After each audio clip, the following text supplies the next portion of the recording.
Love, light, and blessings. This is Shamanic Awak Priestess here, and I wanted to make this video because one thing I love about um, watching spiritual channels on YouTube is when people have conversations around divination, tarot, oracle decks. I do enjoy watching walkthroughs, seeing the tools that people do. I love watching VRs. I love seeing like tarot tags and all of that. Now, this is not necessarily a tarot tag, so don't feel obligated to do a VR to it. This is just basically when I read my comments, because I read all my comments, I respond to them, whether it's a heart, whether it's a heart and a comment, but I do look at and read every single one of the comments that you guys make on my videos, so please keep that going. I love it. It motivates me. I love answering questions about my reading style. These are like my frequently asked questions about my reading style. This might be a series. I'm calling this one part one. And I have all my little notes. When I make videos and stuff, I always have notes or highlights, bullet points, things like that, so that I can kind of stay on topic. Because when I notice when I don't make notes or I don't do it this organized, I always forget. And then once the video is published, I'm like, oh, I forgot to talk about this. I'll talk about it in the next video, and then I never talk about it. Um, so yeah. So the first thing, one of the first questions that I posted on this on my notes, a lot of people have questions about my perspective because a lot of the tags involve that as well. So you have people that use tarot more for counseling, so spiritual coaching.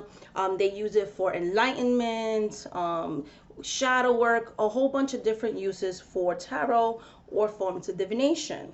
And then you have some like me. They see tarot more as a magical, mystical tool, more of a predictive tool. So what do I use my tarot for? So I use my tarot for predictions. I use my tarot decks for looking into the future. So I do specialize in psychic readings, time readings. I've done them on the psychic hotline when I worked on there for years, and in my own private business. That's literally what I use tarot cards for, to to look into the past, present, and future, and see what does your future look like. Are there things that you don't like about these forecasts, this prediction? In what ways can we change to manifest more of a favorable outcome? Because I feel like by looking into the future and seeing the things that we don't like, we always have the power. I feel like predictions are empowering because if there's something that you don't like, or the current energies that are coming for you that you don't like, there's always a way that we can try to change certain things to create a better outcome. And sometimes when things are destined, so sometimes there's just things you can't change no matter how you try to change a certain behavior or whatever. But even knowing ahead of time, oh, this is going to happen, unfortunately, there's really nothing I could do to change the outcome. But there is something that we can always do. We can always control ourselves, our reactions to it, and how we cope with that situation. So tarot can also serve in that purpose. So if I know some negative things are going to happen and there really aren't any actions that I can do to prevent it, at least by having a heads up, I can pretty much have some type of coping skills, and I could be mentally prepared for what's coming up. It gives me a heads up to handle that situation better because I can always control the way I react to things, and things of that nature. I also use tarot, even though I am a medium and I can connect and talk directly to spirits and my spirit guides, ancestral spirits, spirits of the land, people that have passed on and things like that. I do like to use tarot for that purpose as well, okay? Because when I buy a deck, I dedicate my decks to my spirit guide, my spirit that, well, there's more than one, there's like three, depending on the energy of the day. I have three mains, but one that I use the most out of everybody else, or work with the most. The decks are dedicated to that set spirit guide. Okay, and I believe that when the messages come through, I'm using the energy of that spirit guide. That spirit guide is communicating with me on a higher level, and I'm the conduit, I am the host that's delivering that message. So I do a ritual that's created to dedicate my divination tools to my psychic spirit guide, okay? To my spirit guide who is connected to the afterlife, who's connected to the spirit world, who is going to help me to deliver these messages, okay? Because again, I believe that looking into the future helps us to remove obstacles and blockages, and again, empowers us to manifest our future, or at the least, cope with what's coming up and have a heads up. Okay, I also use tarot to because I can actually channel the thoughts of others and intentions, and I use tarot as a clarifier for that as well. So I definitely do third party readings and things of that nature. Okay, another question that I get a lot of is, in what way do your readings empower your clients? Okay,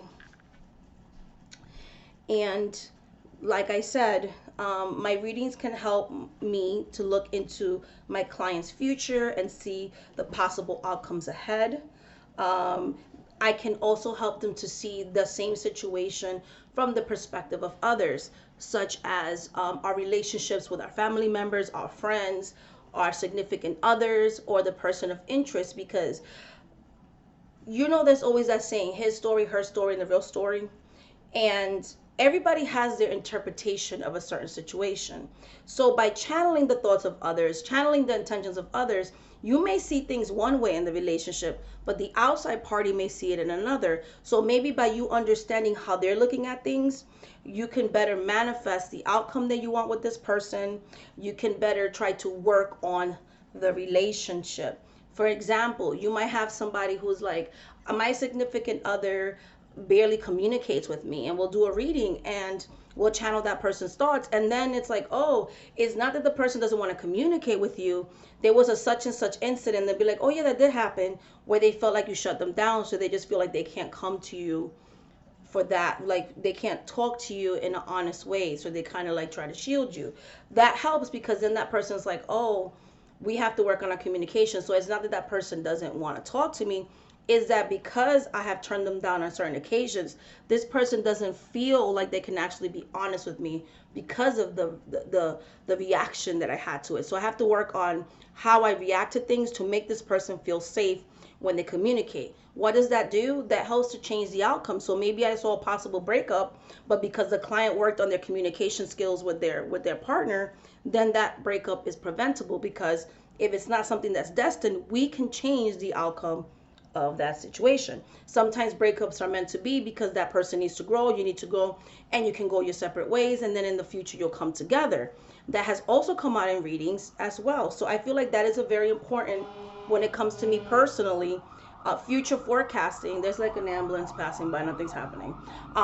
Future forecasting is very important in my tarot practice for myself and in a professional level. Okay, because sometimes, like I said, we can be blinded by our own interpretation or our own feelings in a situation. Okay, I also help my clients to work on their blockages, okay? Because again, we are responsible for the choices that we make.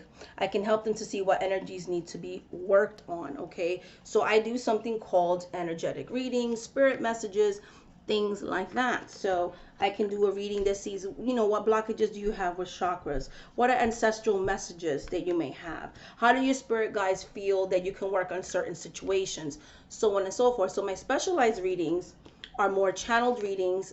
They don't have any specific structure in the sense of there's no questions that you really ask. It's kind of just a purely channeled, and then I see what the spirits have for you. The one that does what spirits walk with you, the spirits come through and tell you, these are the spirits that want to build a relationship with you, so on and so forth. So those are the different types of ways that my readings help others. What is my perspective on time frames? So I feel like time frames can be a double-edged sword. Okay, while they're good in the sense of, okay, around this time such and such is going to happen. Okay, I feel like sometimes people might depend on them too much, right?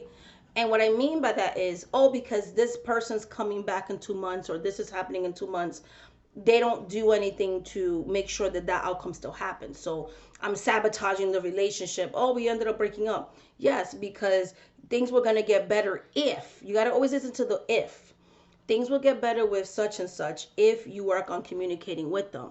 Some people will just hear the 2 months and not the if you work on So you have from now into 2 months from now to work on your communications is going to help the relationship. So I feel like timeframes can be good for manifesting if you listen to the whole message, okay? And also, you'll have people that'll be looking for work. How long is it gonna? And then yes, they find the work within the time frame that I give them. But if you're gonna sit around and do nothing, oh, well, I'm gonna find a job in 2 months, so I'm just gonna stop looking for work. Then that's not beneficial because you can't sit on your laurels and then expect things to happen. We always have to remember that we are co-creators with spirit, right? We have to do our part and the spirits do their parts, right? We have to create our own opportunities. Okay? And so not doing anything can delay or ruin things, or picking fights with somebody you're trying to get back into your life because, hey, they're going to come back in 2 months. No, if you work on the communication, not if you fight with them every single day. You know what I mean? So we also have to look at how free will can play into these types of things. A time frame is an outline, and it's an outline of the current energies on the time that you're doing the reading, if you continue to have that certain behaviors, because our behaviors is what affects the time frame. Okay, so my main focus, I do provide time frames, but my main focus has always been the outcome.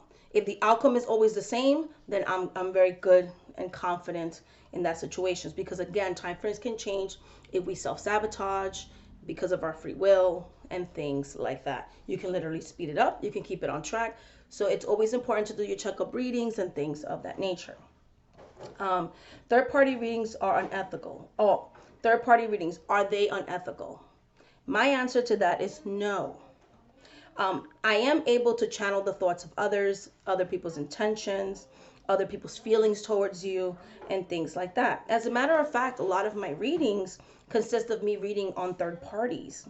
I feel that this is a helpful resource because if someone has a dangerous person or a negative person around them and we're doing a reading and I'm like, hey, be careful, such and such is very envious, or such and such is trying to get you fired at work, what is that client going to do? They're going to become empowered and be like, okay, because I know this person's trying to get me fired, I'm going to avoid that person.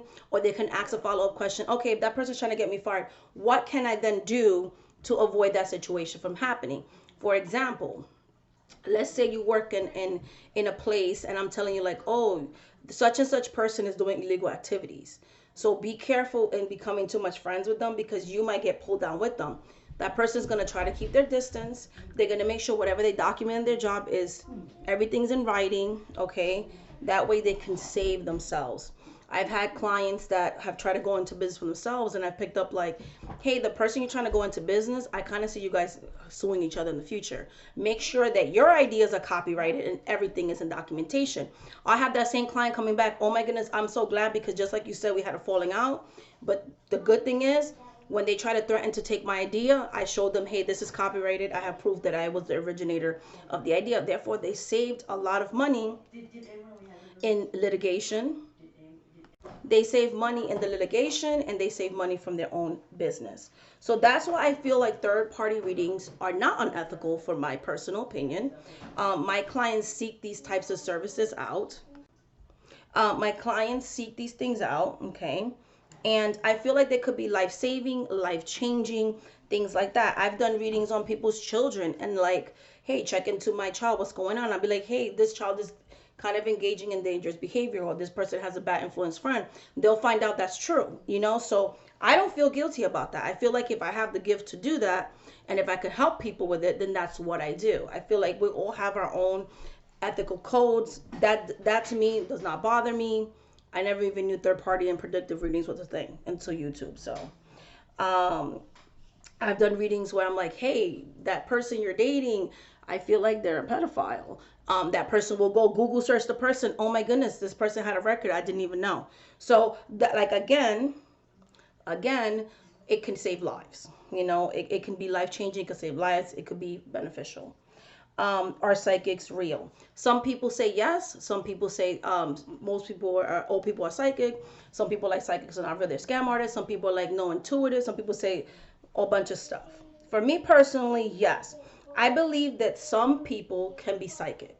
I believe that we are all intuitive. All of us can use tools and get intuitive hits, but intuition and psychic abilities are two completely different things. Um, so I feel like there's people that can see into the future. There's people that can communicate with the dead. There's people that can use psychic abilities to heal energetic blockages. There's psychics that can use to channel the thoughts of others. Okay. There's many psychics that can hear, see, feel, sense, and even smell things. There's psychics that have records of psychics finding missing people, helping with legal issues, so on and so forth. So psychics are real, and I do call myself a psychic. I believe psychics are real. Next question. What are my personal code of ethics? So my personal code of ethics, I don't read anyone under the age of 18. Now I will do a third party reading on someone's child because I feel like I'm getting the parents' consent. And so that's okay. It's a minor child, whatever. But when it comes to like someone wanting to book a reading for their younger child, I don't do that. You have to be 18 years old to actually be the one that books the reading with me. That just makes me feel comfortable. It makes me feel good. So I don't read minors as the client. If you're going to book a reading with me, you have to be 18 years old or over. And health is kind of a gray area for me. So I do and I don't. There's certain things about health that I won't read on. And things like that. So I'll let you know. But for the most part, I've read pregnancies. I'm like, hey, be careful with your health. If I see something coming up, I'll tell you. But I'm not going to diagnose like, hey, you have this and that in that sense. I tend to be kind of in the gray and I tend to be careful. Okay.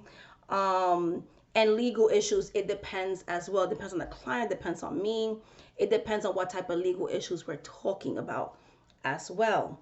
But I absolutely don't do, again, readings on minors, and I absolutely don't do readings on when somebody's gonna die. So when is my uncle gonna die? Give me a time frame. That's kind of creepy. Not my thing. Not gonna do it. A lot of questions that I get to is reversals, which is like a hot topic, a hot button topic in the community. I read reversals. Some people like you don't need to do that. The cards are 78 cards. I do read reversals and I do read upright.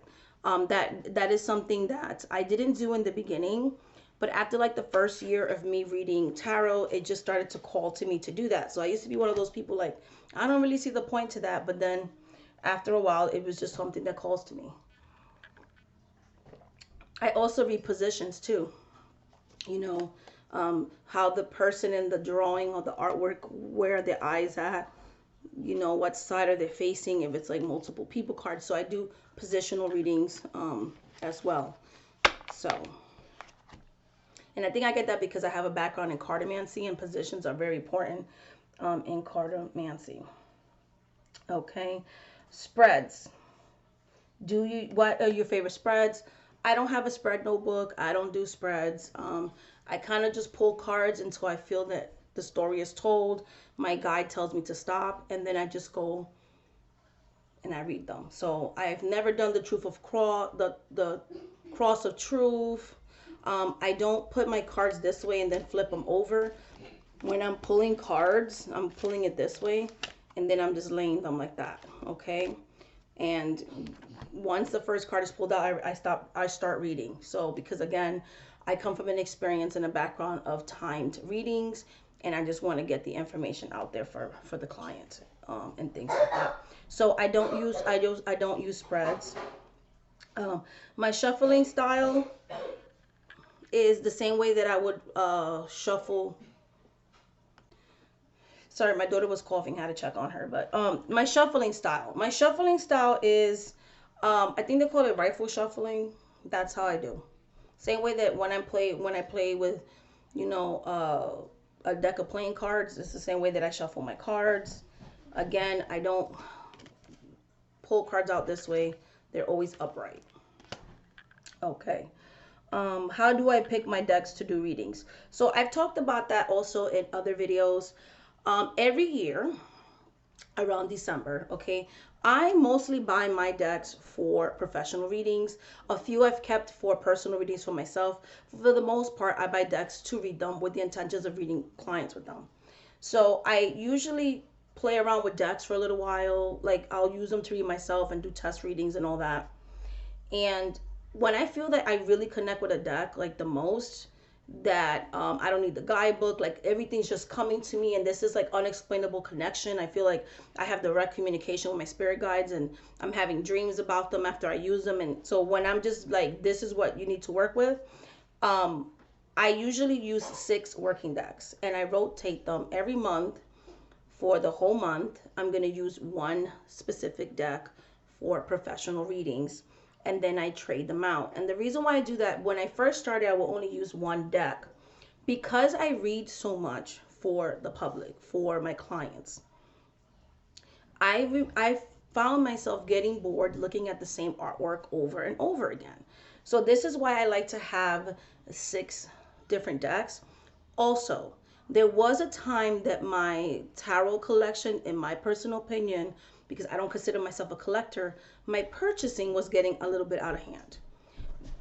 Because I switch my decks out every month for professional readings, it always feels like I have a new deck to work with. So it also curbs my spending, and it also keeps everything fresh and different. So I'm not getting bored looking at the same picture. It's always something new, but it's always the 6 main decks that I connect with. And they can change yearly. There's some decks that every year I use, and some of them after a while I put them away and I'll exchange them for another deck that I'm being called to work with from my collection of decks. Okay, so they can change. So every year there's 6 decks that are picked that I'm going to use for the year. So this year some of them did change. I last month picked the 6 main decks that I want to work with. It's why I do end of the year, which are the decks I use the most, because it can change every year. Some of them are consistent, and some of them just stop calling to me, and then I'm drawn to work with something else. So that's how I pick my decks. It's 6 tarot decks. Same thing with oracle decks. I may have 1 or 2, and they might change, but for the most part, I notice with oracle decks, I tend to be more consistent and kind of stick with the same old, and things like that. And the decks that I use are literally for all types of readings.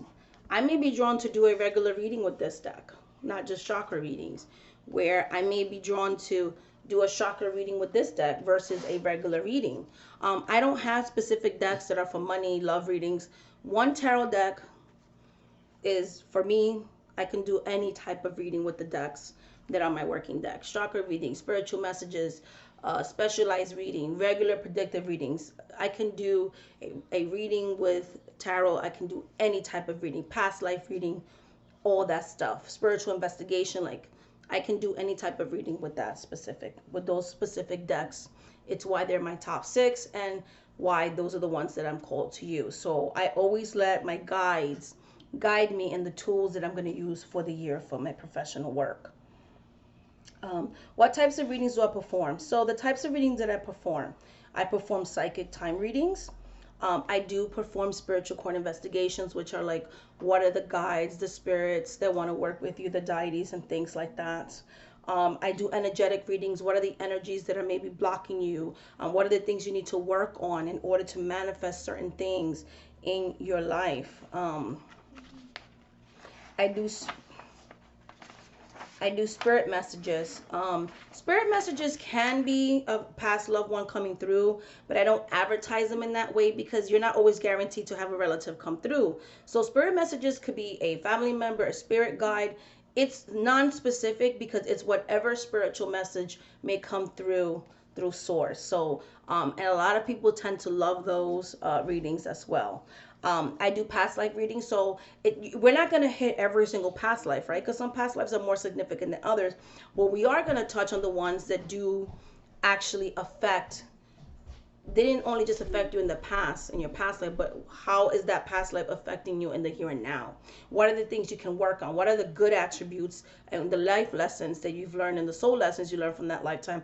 And what are the ones that we still need to work on in this lifetime in order for us to manifest our highest ascension, our highest vibration, and more of the things that we want. I do have chakra readings where they're included in the energetic reading. I do check on your chakras. That is part of the energies around you, but I can also get messages from spirit. So it's like an infusion of an energetic reading and a spirit message reading. And then I also am going to be starting healings because I have done healings. My spell work is up. There's a consultation on the website that you have to and are required to do before I would agree to do any type of spell work with you, especially if you are a newer client and we've never done spell work together. I need to check on the situation to see if I can help you. That reading is not refundable whether you hire me or not as your worker. I still read you. I still gave you a service. So it will be up to you to decide after we do that reading if you want to hire me for spiritual work. So that's basically my take and my reading style when it comes to tarot. I am going to be doing more videos on this topic because I feel like I can talk about tarot all the time. So much love, much light, much blessings. Please like and subscribe and always comment below. And if you want to work with me on a one-on-one basis, shamanic@workpriestess.com, shamanic@workpriestess.com. Please only message me on the contact form of my website if you have a business inquiry. If you give me personal emails, I might get to them, but I can't guarantee I will because I have people that actually want to book my services. I'm going to put those people on the top of the list because at the end of the day, I'm running a spiritual based business. So if you want a more higher chance of me actually reading your comments on my videos, please feel free to put it on the comment section. You don't have to email me. Put it in the comment section. I want to hear what you have to say about my video. You don't have to email me privately, right? Because I want to reserve that for paying clients. So business inquiries only. Also, please do not email me to ask me for free services. It's not going to happen. I have to pay bills like everybody else, and I happen to just make a living off my spiritual abilities, and we need to, I ask that we respect that and we have those types of boundaries. So, and the same thing with the comment section. Do not ask me for free services because I'll kindly say, hey, if you want me to help you with that, here's, go to my website. The link is always on the description box of every one of my videos, guys. Much love, much light, much blessings, and thank you again for watching this video, guys. Bye.